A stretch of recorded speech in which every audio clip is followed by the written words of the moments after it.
সম্মানিত ভিউয়ার্স, আমরা এই যে দেখতে পাচ্ছেন চেয়ারে বসে আছে, তার কাছে আমরা কিছু টাকা চাই বাসায় যাওয়ার জন্য। সে যদি টাকাটা দিতে চাই তাহলে তার জন্য রয়েছে আকর্ষণীয় একটি উপহার। তো চলুন দেখি সে কি বলে। আমার নাম আছে। আসসালামু আলাইকুম কাকা, কি অবস্থা? আপনি কেমন আছেন? আচ্ছা, আপনার জন্য আসছিলাম। আমরা তো এই যে বাড়িতে যাবো, বুঝছেন? আমার মালিক একটা হারিয়ে গেছে, রান্না আমার কাছে কে নাই ঘর কিনা গাড়ি ঘর। আপনি কি আমার কিছু টাকা দিবেন না যাওয়ার জন্য? দিবেন? আমার তো আর আপনি পাবেন না, তাহলে টাকা পাবেন করতে। হ্যাঁ, দেড় লাগবে না। কে আপনি কোথায় দিবেন? দেড় লাগবে না, আপনি মশবো না। আপনি এটা কি করেন?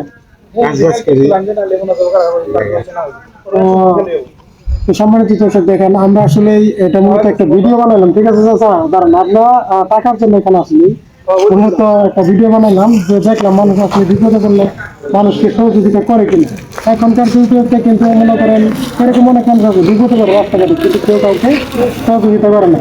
তো আপনার যে মনোভাব, এটা আমরা অনেক খুশি হইলাম আপনার ব্যাপারে। তো এর জন্য আমাদের পক্ষ থেকে আপনার জন্য একটা উপহার থাকবে। এই পাঞ্জাবিটা আমাদের পক্ষ থেকে আপনার জন্য থাকবে, আমরা অনেক খুশি হয়েছি, ঠিক আছে? ভবিষ্যতে যদি কেউ বিপদে করে এইভাবে কোনো কোনো আপনার কাছে চান, তাহলে আপনি সহযোগিতা করবেন তো? সহযোগিতা করবেন তো ইনশাল্লাহ? আচ্ছা, ঠিক আছে, আমাদের জন্য দোয়া করবেন, ঠিক আছে? আচ্ছা, একটু ভালো থাকেন তাহলে। হ্যাঁ, আচ্ছা, আসসালামু আলাইকুম।